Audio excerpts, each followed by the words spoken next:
Life moves fast, but here we hit pause. Welcome to Foxtales, a place where chaos fades and stories take over. Join us as we explore books that transport us from fantastical realms, heart pounding mysteries, swoon worthy romance, to stories that make us feel those real life connections. I'm Danny. And I'm Jess. It's time to grab your favorite drink, find a quiet spot, let's turn the page and disappear for a while.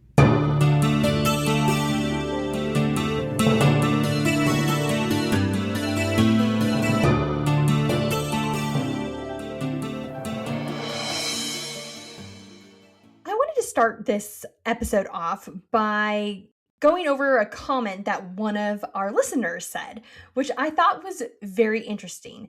So, at the end of the last podcast, we were complaining about how book covers ruin movies for us. Yes. And we were saying, please don't do that. One of our listeners said that they actually like to watch the movie before reading the book.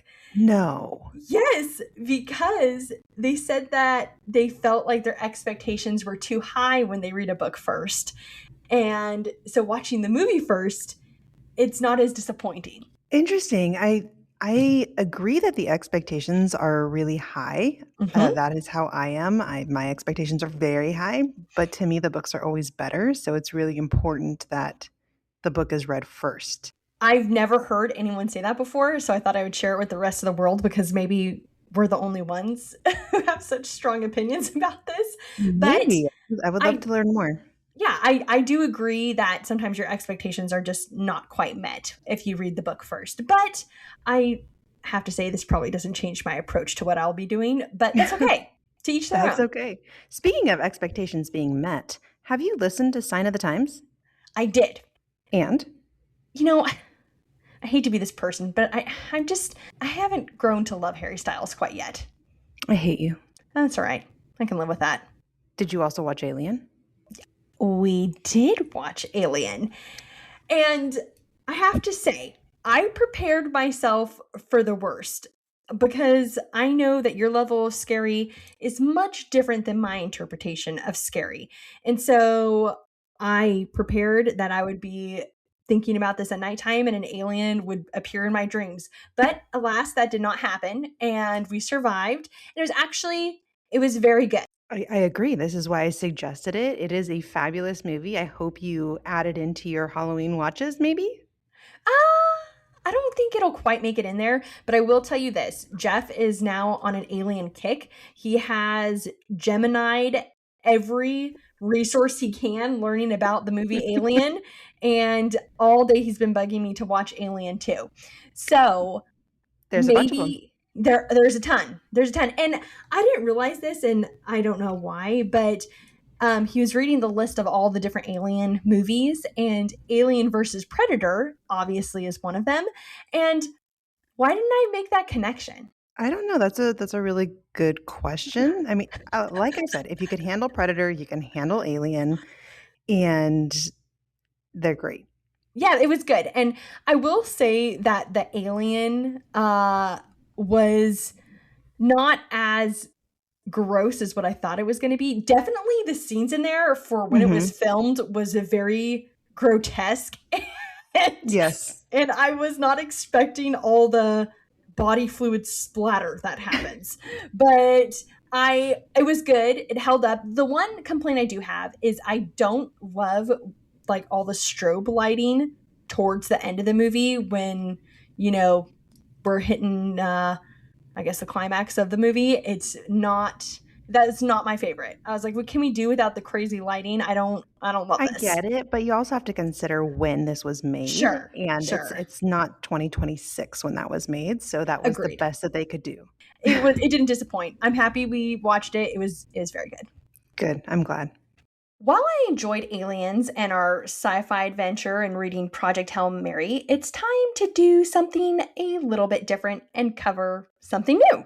We are so excited that you are joining us on Foxtales. And before we get into today's episode, I want to send a huge thank you to everyone who listened, commented, and liked our first episode.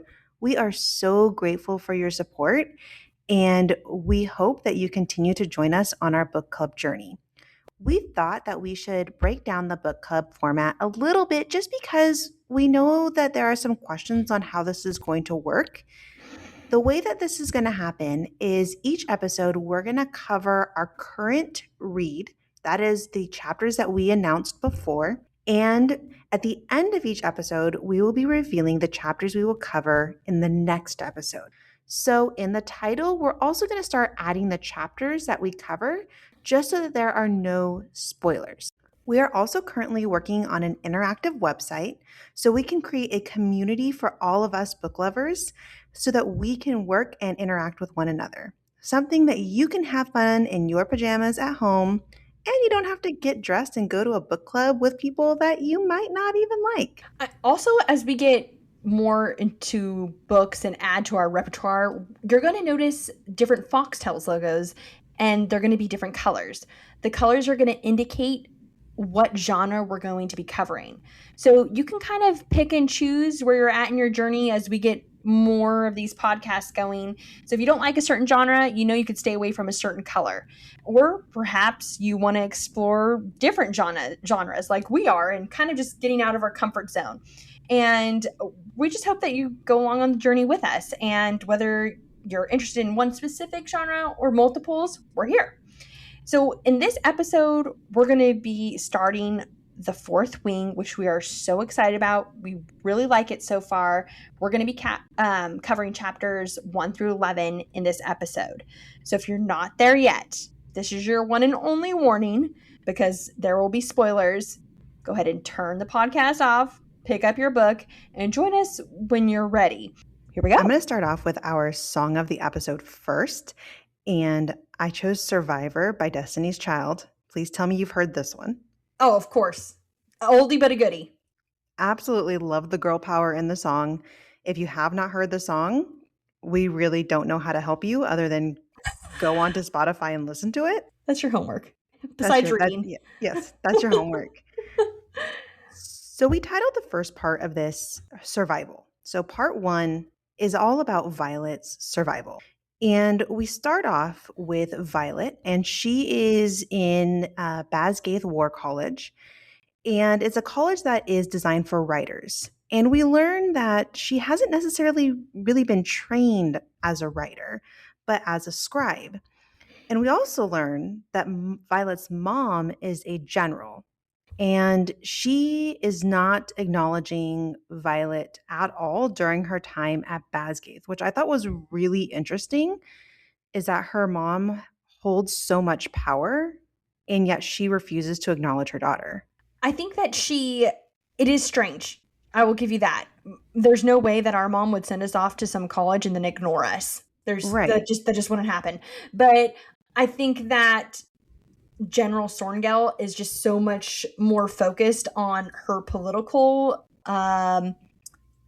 title and position that the relationship doesn't really matter, because we know that getting sent off to this war college, there's a very low chance of survival. So I think she's already separated some emotions there, and she's no longer mom. She's just this person in charge of this war college. True, but it also makes me wonder if there were emotions there to begin with. Just by the communication between Violet and her mom at the beginning, this is something that Violet did not choose. This was not the path that she was on. She was actually preparing to be a scribe like her dad.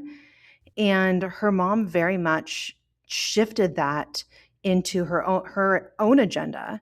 Yes. And even her sister at the beginning is talking with her mom and saying, Violet doesn't even have a chance there. Yes, and I think that Mira, that's the sister, obviously, she's much more of a nurturer than the mother is. And she's much more concerned about the well-being of Violet. And I think that's very true of what we see in the first few chapters of her preparing Violet to go across the parapet. She does that by gifting her things that will help ensure her survival, like the scale vest or the shoes, which we know becomes a very important thing in the very beginning to get her across the parapet. And most importantly, she gives her some very clear advice. And that advice is find Dain and stay away from Xaden. Yes. And it's very interesting that those instructions were super clear. We get an impression right at the beginning that Dain is somebody that we know and somebody that we can trust, where Xaden is somebody whose alliance maybe doesn't necessarily lie with Violet's family's alliances. Yeah, and I, I want to kind of rewind a little bit back to the gifts that Mira gives Violet, Mhm. because okay, the whole shoe thing, can we go over that real quick? So the shoes apparently are really important, which is hilarious, right? Because girls love their shoes. But Mhm. these shoes aren't like a pair of high heels. These are very important shoes to get her across. And through that whole scene, I thought it was really cool because she makes her friend, what we think is maybe a friend. I guess we don't know, could be foe. I have no idea. But Rhiannon is this new character that's introduced, and she actually gives Rhiannon one of her shoes to be able to cross the parapet. I I was, thought this was a super bold move of her yes, because, like you, I'm going into this saying I trust absolutely no one. That's just right. my personality. Like, I will not trust anybody. But Violet goes in immediately and sees that whatever Rhiannon is wearing is not going to successfully get her across the parapet. And she's willing to switch shoes with her so that she can be successful. And she is. Yes. So we meet all these people while she's honestly waiting in line to go Mhm. across the parapet. And she meets one individual, another person that we've met now is Jack. And he already has a huge disdain for Violet. And Violet, I feel so terrible for her because she has this huge target on her back, all because of her association with her mother. So Yes. she's not only has the stress of just surviving the college and all that's entailed with it, but also surviving the people there who already don't like her. Yes, I think her name, Sorengale, holds a lot of power. And whether Mhm. that's positive or negative, it really depends on the person. We see at the beginning, like you said, there are several people who are very much against General Sorengale and General Sorengale's agenda, Jack being one of them. And Mhm. that just puts a huge target on Violet. But also, we have those people who, again, do we trust them or not? Rhiannon, who knows who General Sorengale is, but still is helpful, I feel, towards Violet at the beginning of the book. And friendly. I mean, I Yes. wasn't expecting somebody to be friendly at the outset just because of the nature of how they've um, created this first challenge for them to do. So I think that there might be something more with Rhiannon. I like it so far. I'm Mhm. happy with their relationship. Jack, obviously, and uh, we'll go more into Dain and Xaden a little bit later. But we do know that Violet makes it across the parapet. So first challenge, donezo. She does. She makes it across the parapet, and we actually do get to meet Dain once she crosses. She sees him almost immediately. Mm-hmm. And it was very interesting for me because I go into this with a childhood best friend, somebody that I've known my whole life, that I've trusted my whole life based on books that I've read, thinking of Hunger Games. And so in Mm-hmm. my brain, Dain equated Gale. But I learned very Okay. quickly that he's really not the Gale that I was hoping for. And I don't know if this is just his personality and we just got to get to know him, but I'm already kind of questioning him right now because he's already discouraging her from writing and tells her to go back to be a scribe. Like, oh, hey, great to see you. Well, why don't we get you out of here as soon as possible? Yeah, he's not very, like you said, encouraging. I don't so far love him. Um he definitely is no Gale. No. Not at all. And I I have mixed feelings about him. I don't know. I don't know what to think about him at this point. I don't like him very much. He seems like the friend that you're very excited to see, like, oh thank God, a familiar face, somebody who I can trust. Hmm. And then it's as if you've had this friend that's kind of a long lost friend, but when you go back and reconnect with them, they're nothing like what you remember the relationship being. And he's acting more as if he's almost a parent or a guardian than a friend trying to understand and meet Violet where she's at.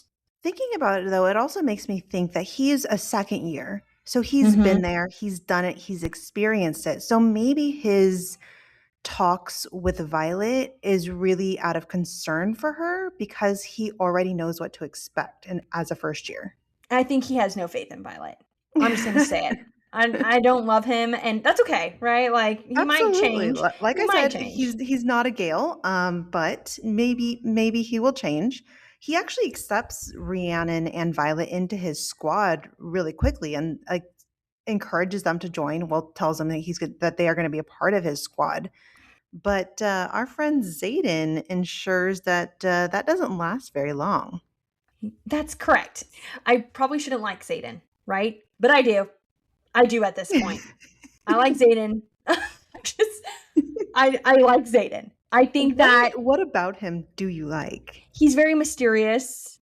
There's something we don't quite know about him. He's a character that you want to get close to because you want to know more. That's very interesting to me because let's just put this in our situation here. And I'm sending you off to college and saying, "Hey, sis, when you get there, you want to avoid this guy and this group." And like the first thing that you do is like, "Hey, you're dark and mysterious. I kind of like you." Okay, fair enough. But it's almost like the whole thing, don't press the red button on the wall. And all you want to do is press the red button. So I think it may have been best from a sisterly point of view, maybe just to say who you should talk to and not who you should not talk to. It's very true because we are very much like that. When someone says don't do something, you're like, "Well, I actually wasn't, but now I kind of really want to." And that's all I can think about. Nothing else. So Zeta, no matter what, already has like this shining star on him. Like I must gravitate towards Ex- him. exactly. But you know what's also interesting is that, okay, we have the warning from Mira, but not only from Mira, Dain also gives the warning about Xaden. True. And we know right away, this is not a spoiler in any way, that Xaden's family's alliances are very different than General Sorengale. Like they Correct. have done something wrong. Well, they're labeled the rebels. We Yes. know that at this point. And I think that just the title in and of itself explains that they're clearly not of the same group and have different ways of approaching things. Hmm. We know that the rebels are a little bit of an outcast. Another thing that we learn early on, which I thought was interesting, was so everybody kind of gets a power. And we know that Dane's power is that he can read a person's most recent memories. True. So, for some reason, this is important. We don't know why, but this is an important thing. So, I'm just going to kind of like bookmark that in the back of my brain because I don't know why he's the only one right now where they've revealed his power. That's a pretty significant power Mm-hmm. to have. Yes. So it really does make me try to question what his role is in this book and what he's going to be doing in the future using that power. Absolutely. I also want to shift to like a little bit further down the line in reading, and Violet in class, her performance in class is very interesting to me because it clearly shows how she was practicing to be a scribe and not a writer. So scribes, I would say, are more on the academia side, Hmm. where writers are more on, I guess you could compare it to like jocks and nerds, right? True, So true. Violet definitely was more in the quote nerd category. She was more into the reading, intellectual history, that kind of thing. Whereas the writers all have done things to get them physically prepared to Hmm. go through this challenging war college. But Violet's intellect in class really helps her advance in a way that I think most people are shocked because she is so strong in the academic portion. She far surpasses anyone in her class that way. But in her challenges where they're doing their sparring kind of thing, she's very weak and very behind.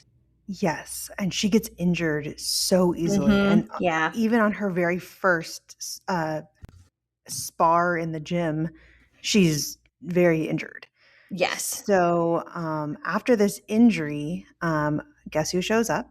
It's our friend Hmm. Dain, Yeah, of course. and he's again insisting that she's going back to being a scribe. So he understands where her gifts are, but he's also saying, obviously, you can handle this, and I suggest you go back to being a scribe, which again, she never had a choice in being Right. a writer or a scribe. And Right. I don't know if Dane gets that, or maybe he's just being a guy and not listening, Mhm. because she's like, this is not something I chose. This is not the path that I chose for myself. So let me just try to figure this out. Yeah, I again, he's just not supportive and I don't appreciate it. Especially after being hurt so badly. Can you like Dane please do something to help instead of just telling me to escape because right now I'm injured and you're really starting to piss me off with this whole thing. I just I don't know. I don't have the patience for him. But Mm. Violet is gifted a very, very important book. This book is gifted by Mira, who received it from their brother. And this book helped not only the brother, but Mira get through their first year in this war college. Now Violet is gifted this book. And Violet is learning how to decode some of these things in this book and how to figure out how she can win in her physical challenges, which is where she's really weak. Right. And I just want to backtrack a little bit because we do understand that her brother Brennan is dead as a result of the rebels. Correct. So, him gifting this to Mira and then Mira gifting it to Violet, I think it holds a lot of power to Violet because it's something from her brother who is no longer with us. And Mhm. it is helping her advance. And I have to say that it definitely is helping her advance, Mhm. using her intellect. Yes. So this book leads her to discover certain things. One of which she learns that I guess you call them the leaders, teachers. They have these meetings so they can find out who they're matching up against in these sparring matches together. So Violet goes to where this secret meeting is happening.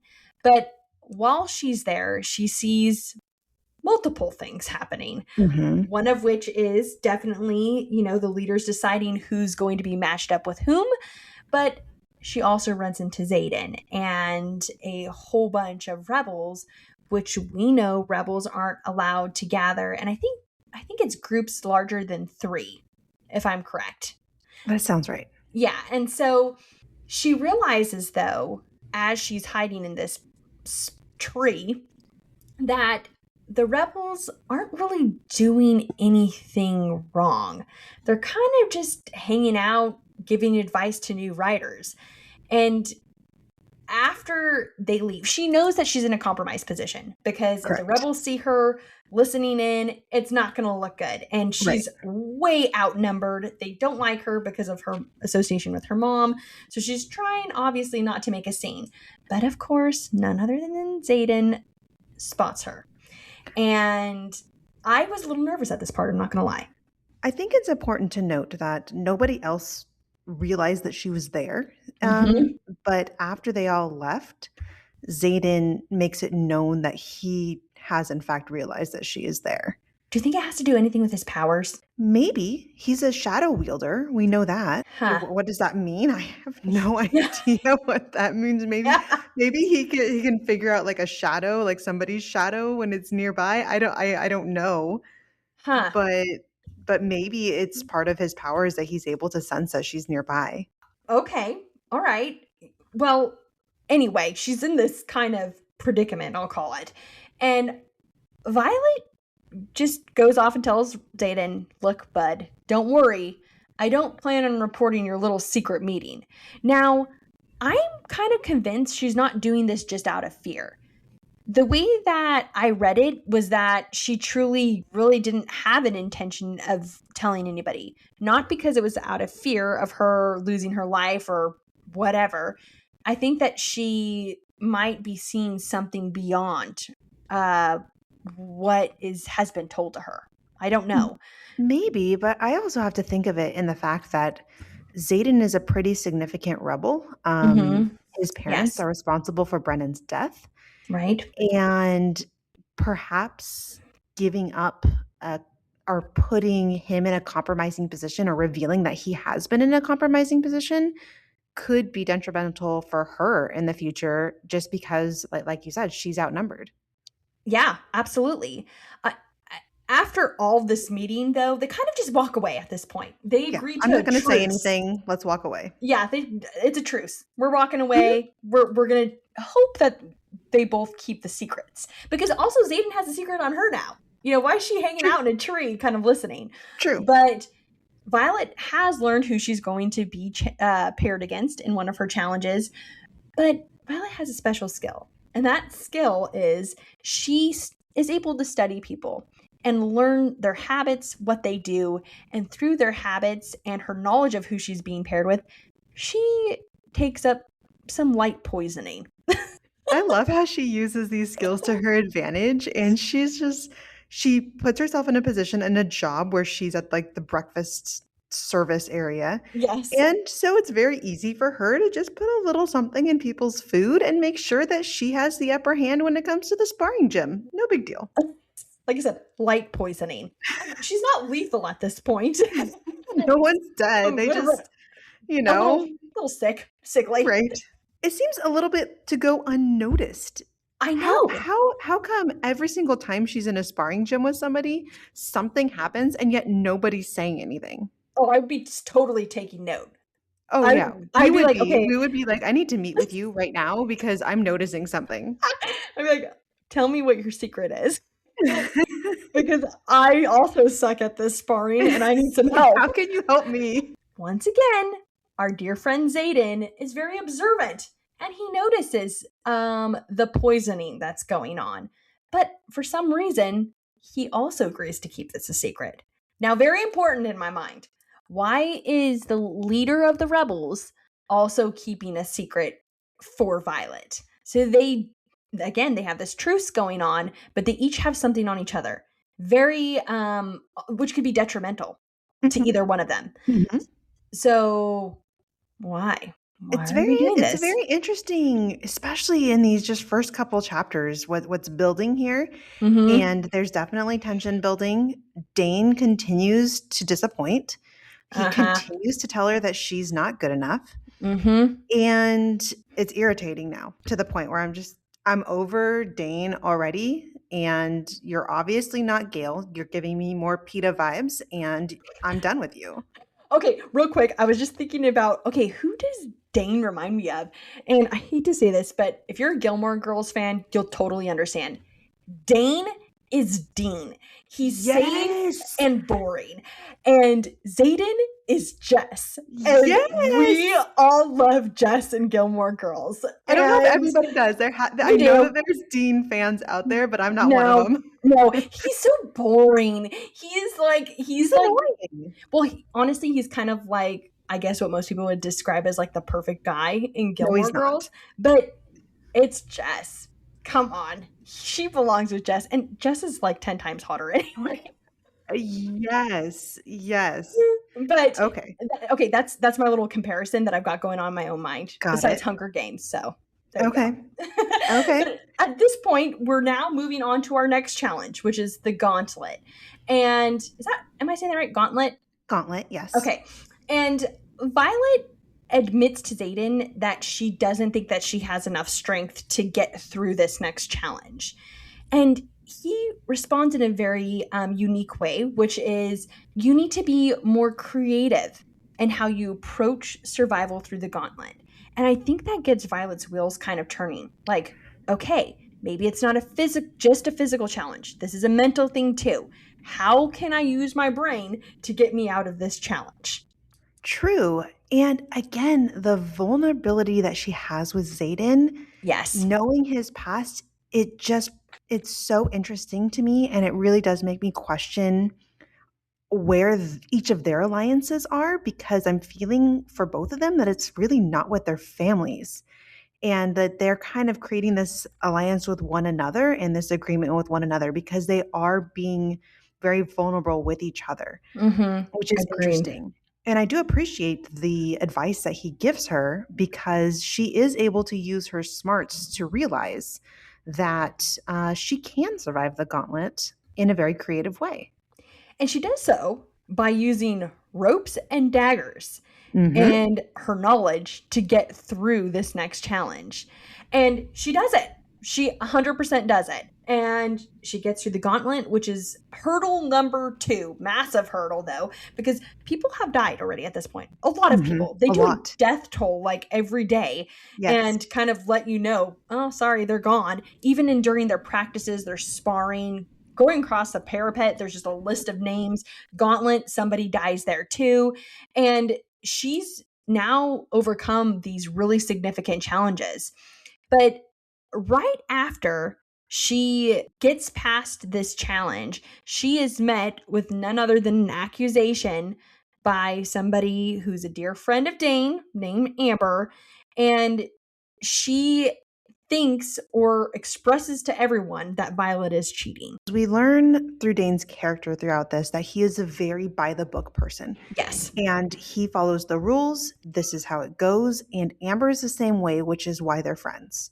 So Dane and Amber are close, maybe closer than we realized in the past. Yeah, there you Um, go.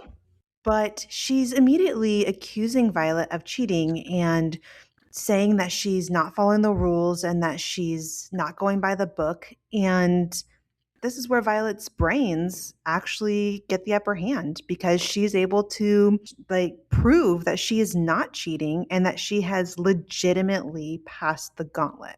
So take that and shove it up your butt, Amber I and know. Dane, because neither of you are on my good side. I know. I honestly, Dane needs to go away. I'm done with him. And honestly, like this little tattletale Amber thing, like you need to go away too. And I just absolutely love how Violet says, no, I did everything by the rule book. And Hmm. she's really, like you said, able to spell that out because she's spent so much time being a scribe. She knows these bylaws, these handbooks, whatever you want to call them, she knows them. And if there's Hmm. anybody to test, it would not be Violet because Hmm. she will pass. And And I think people are realizing that. They're yes, realizing that, you know what, her strength is not in her body and her abilities, it's in her brains. you go, girl. I love that. Hmm. I love that. I okay, that's kind of where we left off in the book. That's it. That's It's what's an happened. interesting place to leave off because I Yes. really am not liking certain characters, Yes. and I'm questioning where my alliances are in the book because I thought I was supposed to not like Xaden, but now I'm kind of he's piqued my interest. If you're a Dane fan, I'm not sure how much you're gonna love this. Maybe he'll change. Maybe I don't know, but right now not on my good side. Yeah, yeah. Well, okay. Well, tell me what you think is gonna happen. What do you see happening next? Well, I know that there's dragons in our future, considering there's a dragon on the cover of my book. And so I am really curious as to the role that these dragons play. In my brain, I think that she hopefully gets a dragon. I mean, the book is about Violet, so it's hopeful on my end. And I'm kind of just trying to imagine what kind of dragon she would be paired with. And Okay. I see in my vision, her name is Violet, so perhaps her dragon is purple, Oh my and god. she has silver hair, so her dragon maybe also might have some silver because Oh my then they would this match. this has I'm gone gonna be way too wrong. far. I'm gonna be wrong, but I don't know. Of course, you'd be thinking, does it also have sparkles and stickers all over Not stickers, but it? sparkles. It would. Okay, this is, I don't know if this is so much a prediction, but something that I really want to happen. I honestly have no idea where this book is going at this point. There's been a lot of weird relationship twists and turns, kind of, I don't know where my alliances are, just like you said. But more than anything, we already know that Xaden and Dain don't like each other. I don't know Mhm. if we've really covered that, but they don't. They don't like each other. They don't really get along. I would really love to see Dain just get kind of punched in the face. Like, let's have a sparring match between Dain and Xaden. Wait, doesn't that happen between Jess and Dain? Oh my Don't they gosh, get in a fight? you're totally right. You want to see this whole thing play out? Have you watched Gilmore Girls recently? Honestly, I didn't watch. I normally watch it every fall, but I didn't watch it this fall just because we had a lot going on. But I think you might be right. So maybe I'm hoping for some Gilmore Girl-esque vibes So here. let me just take a guess. You would also like Violet and Xaden to hook up, right? Well, I'm not opposed, but I don't really know too much about Xaden at this point, so I don't want to say yes and then him be like some sort of weirdo creep person. You know what I'm saying? We do know he hides in the shadows, so right. Who knows? I have hope that he's not, and that I'm rooting for them, to at least develop a friendship and lose Dain. But I think Girl, don't lie to everyone. I see it on your face. You want more than that. Well, I mean, I can't help myself. I think it's okay. We all do. I think that I think that Dain could use a little bit of like, he's like a little bit on a power trip. And I think that he could use a few steps down, and Xaden would be the perfect person to give that to him. You know who would be better? Violet. Oh, that's true. I'm not opposed to that either. I'm okay with that. All right. I'm excited to see what happens. Me too. As we close today's chapters, don't forget to join us next time as we cover chapters 12 through 20. Again, chapters 12 through 20. And remember this, whether you are escaping for comfort, courage, or just a little quiet, books are always waiting for us. So until next time, keep turning those pages, and don't forget to follow, like, subscribe, all the things. You can find us on Spotify, YouTube, and Instagram. I'm Jess. And I'm Danny. And this is Foxtales.